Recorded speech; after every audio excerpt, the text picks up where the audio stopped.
കരയാൻ പറഞ്ഞാൽ ചിരിക്കാൻ പറഞ്ഞാൽ കരയും, അങ്ങനെയാണോ എന്നുള്ളൊരു ചോദ്യം വന്നു. അപ്പോൾ ആ ചോദ്യം കേട്ടപ്പോൾ എനിക്കെന്തോ വല്ലാണ്ട് ഫീൽ ചെയ്തു. കാരണം ഇത്രയും ആദ്യമായിട്ട് അഭിനയിക്കുന്ന എത്രയോ ആൾക്കാരുടെ മുമ്പെന്ന് അങ്ങനെയൊക്കെ സംസാരിക്കുമ്പോൾ. അപ്പോൾ ഷായി സാറ് വന്നു നമുക്ക് റിഹേഴ്സൽ പോവാം എന്ന് പറഞ്ഞു. അപ്പോൾ ശരി റിഹേഴ്സൽ പോകാമെന്ന് പറഞ്ഞ് ചെയ്യുമ്പോൾ ഞാൻ ശരിക്കും കരഞ്ഞു, റിയലായിട്ട് കരഞ്ഞു.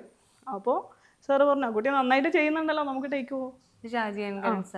അപ്പോൾ ഷായി സാറിൻ്റെ വായിന്ന് അങ്ങനെ കേൾക്കുക എന്നൊക്കെ പറയുമ്പോൾ ഞാൻ ഒറിജിനലായിട്ട് കരഞ്ഞതാണെന്ന് അവർക്ക് ആർക്കും അറിയില്ല, അത് അഭിനയിച്ചതാണെന്ന് വിചാരിച്ചു. അപ്പോൾ വീണ്ടും 3 ടേക്ക് എടുത്തു.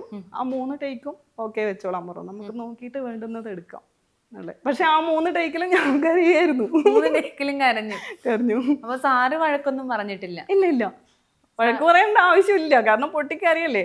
ആ സങ്കടം മൊത്തം ഞാൻ ഫീൽ ചെയ്തു. എനിക്ക് എന്താണ് സിനിമ എന്നൊന്നും അറിയാത്ത എനിക്ക് ആദ്യമായിട്ട് അഭിനയിക്കുമ്പോൾ ആ ചോദ്യം എനിക്ക് വല്ലാണ്ട് ഫീൽ ചെയ്തു. അതാണ്